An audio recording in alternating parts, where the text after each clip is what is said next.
태극신검 이해를 시작하겠습니다. 4. 사회적 개념이며 절대적 개념의 하나인 소유. 소유를 왜 절대적 개념이라고 했을까요? 소유가 없으면 사회가 성립되지 않기 때문에 그렇겠죠. 현 시대에서 인간들은 자신들이 지니고 있는 것을 교환하며 살아갑니다. 교환 속에는 나의 것과 너의 것이라는 상이 무화에 새겨져 있는 것입니다. 그래요. 시장이 성립하기 위해서는 나의 것과 너의 것이 성립되어 있어야 되죠. 왜 그런가요? 내 것이 아니면 팔 수 없잖아요. 그래요. 다른 인간이 지니고 있는 것을 얻고자 하는데 내가 지니고 있는 것을 내놓지 않고 자선이 아닌 방법으로 얻을 수 있는 방법은 범죄 외에는 존재하지 않습니다. 남의 것을 얻는 방법은 어떤 게 있나요? 교환을 통해서 얻을 수 있고 자선을 통해서 얻을 수도 있죠. 다른 방법 외에는 어떤가요? 범죄 외에는 존재하지 않습니다. 뺏어서도 얻을 수 있잖아요. 또한 누군가 자신이 지닌 것을 맡겨놓았을 경우 돌려받을 때 교환하지 않습니다. 그렇죠. 맡겨놓은 것은 상대방 것이 아니죠. 너희 것이 아니기 때문입니다. 단 수수료나 수고비를 지급할 수 있습니다. 보관이라는 행위, 즉 나의 것이 아닌 무언가를 다른 인간에게 제공받았기 때문입니다. 내 것을 돌려받더라도 지불할 수 있죠. 그거는 일종의 보관에 대한 대가로 주는 것이겠죠. 따라서 소유가 무엇인지를 알기 위해서는 우선 나라는 존재가 무엇인지, 너라는 존재가 무엇인지를 우선 알아야 합니다. 나와 너를 모르는데 나의 것과 너의 것을 알 수 없기 때문입니다. 만물의 주인으로서의 절대자와 인간.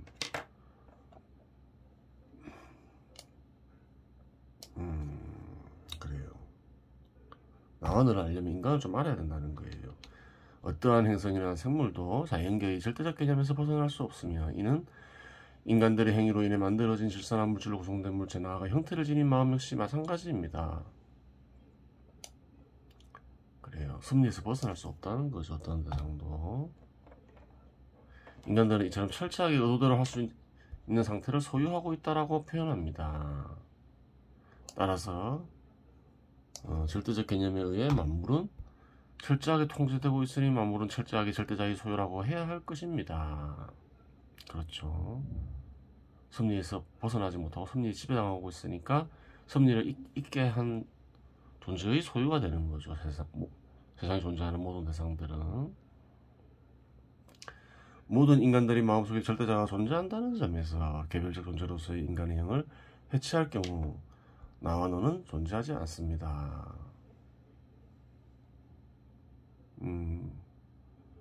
그래요. 개별적인 특징을 제거하면 개별적인 특징은 왜 생기나요? 육체로 인해 생긴 그래요. 넋에 의해 생기는 거죠. 넋이 없다면 영만 남잖아요. 한 존재. 그때는 나와 너는 존재하지 않게 되죠. 실제에 있어서 인간은 개인으로서 즉 개별적 존재로서의 형을 갖추고 존재하는데 모든 인간들이 마음속에 절대자가 존재한다는 점에서 모든 인간의 인격은 평등한 것입니다. 절대자가 존재한다는 점에서는 그러하죠. 역으로 인간의 마음이 절대자와 함께하지 않거나 혹은 누군가는 절대자와 함께하는데 누군가는 절대자와 함께하지 않는다면 인격은 평등하지 않습니다. 모든 인간들이 마음속에 동일자가 있기에 그 격을 동일하게 바라볼 수 있는 것입니다.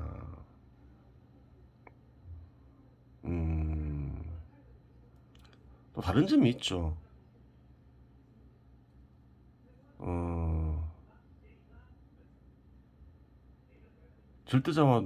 절대자가 모든 인간들이 마음에 있다 해서 그러면 짐승들이 마음에 또 있을 거 아니에요. 그렇다고 짐승과 인간을 평등하게 보진 않잖아요. 또 다른 중요한 요인은 뭔가요? 절대자의 크기도 중요하죠. 절대자의 영의 크기, 영의 작용의 크기. 그래요.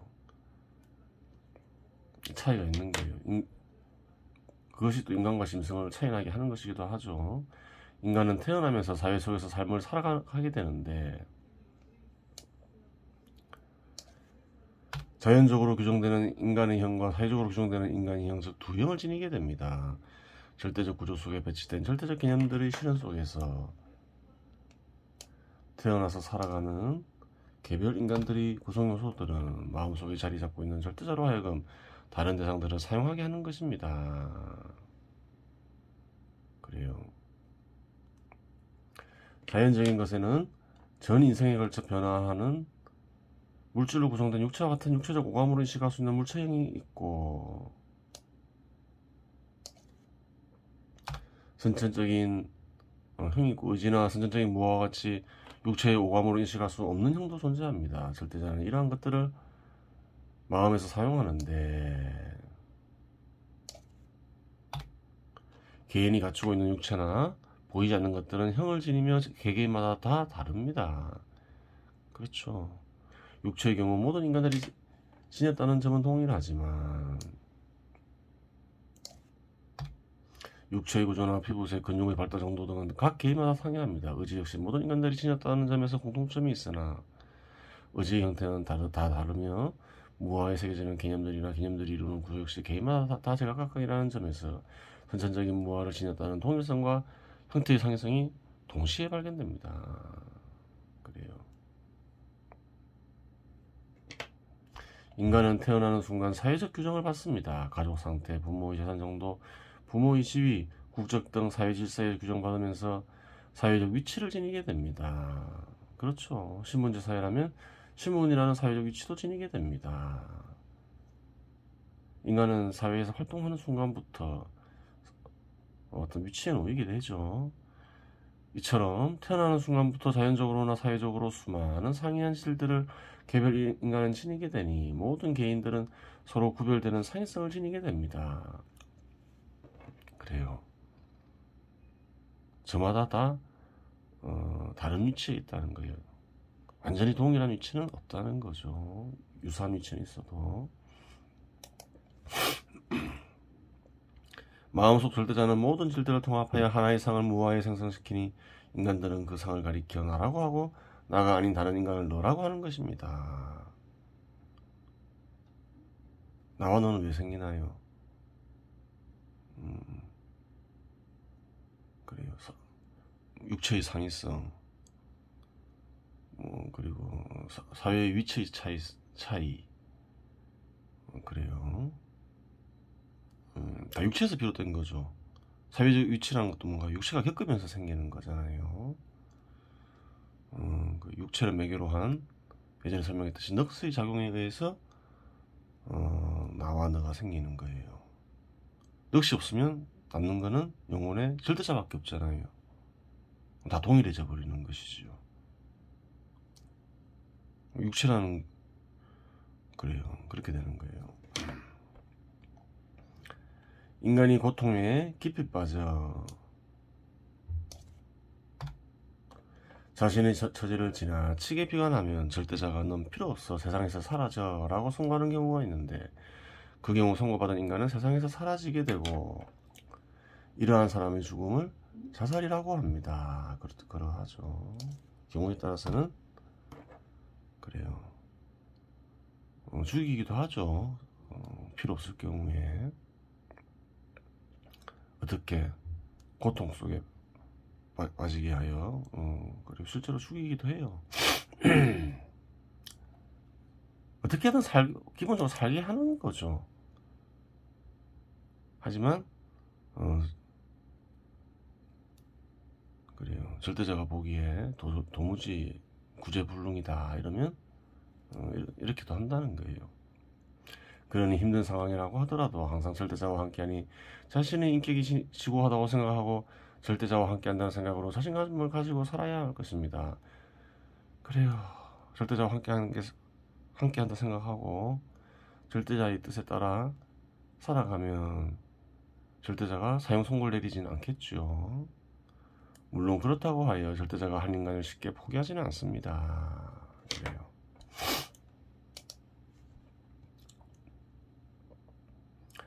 다음으로 이제 태울 금화 정도를 보겠습니다. 그래요. 의식 대해서 설명했죠. 얼과 넋이 있다. 얼은 어디서 비롯되나요? 어떤가는 신에서 비롯되었고 넋은 육체에서 비롯되었죠. 그래요. 그리고 이제 회광에 대해서 언급하죠. 회광은 이런 신의 뜻을 드러나게 하는 일이다. 그래요. 이런 신의 뜻을 드러나게 하면 얼을 단련할 수 있고 그래요. 영혼에 깃든 신이죠. 신을 단련할 수 있고 동시에 보호할 수 있다. 뭐 그런 말이죠. 여기까지 했죠. 고인 출세법, 옛 사람들이 출세법, 세상을 벗어나는 법. 출세법 뭔가요? 세상을 벗어나는 법. 비유법이죠.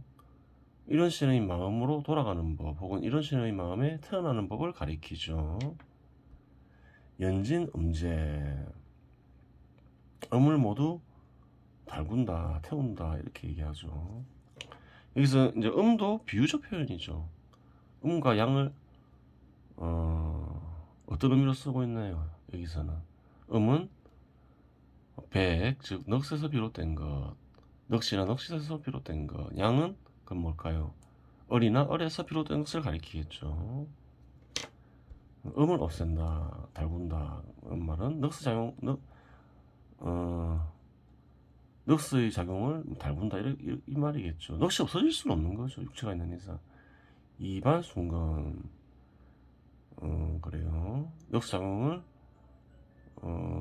태워서 달궈서 순수한 하늘로 되돌아가는 것이다. 그건도 비유적 표현이죠.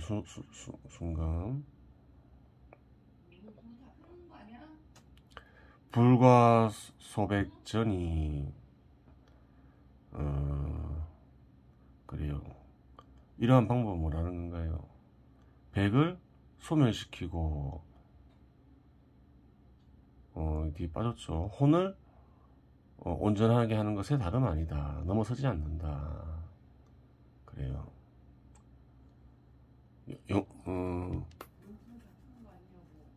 의식에 있는 어떤가는 신을 보호하면서 신의 작용을 강화시킨다 이 말이죠. 회광자, 빛을 돌리는 일은 비유적 표현을 했죠. 어떤가는 신의 뜻을 드러나게 하는 일은 소음, 재백, 지결야, 음을 소멸시키고 넋의 작용을 소멸시킨다 이 말이죠.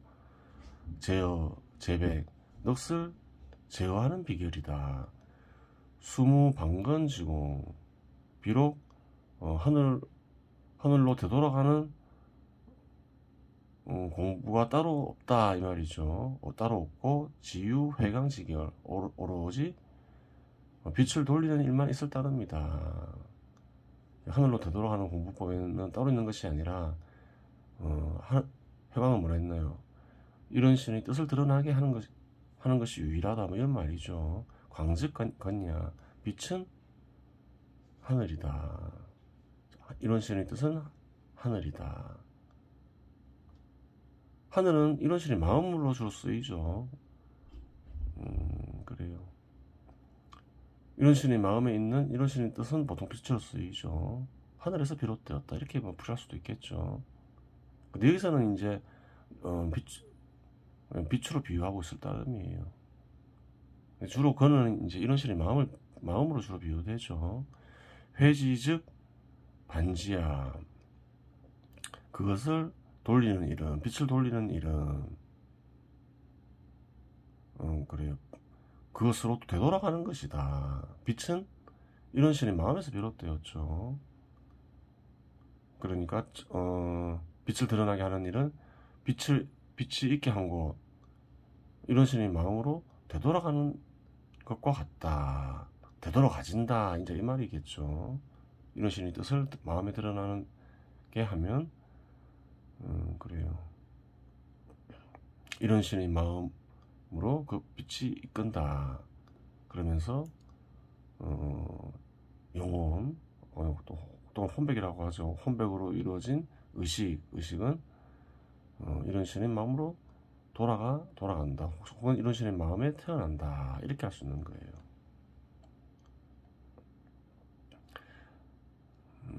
전 뜻을 보겠습니다. 예로부터 사람이 세상에서 벗어나는 어떤가는 신의 마음에 태어나는 방법은 넋의 작용을 거쳐 어떤가는 신의 마음으로 되돌아가는 것이다. 이는 넋의 작용을 거치고 어의 작용을 온전히 하는 것을 넘어서지 않는다.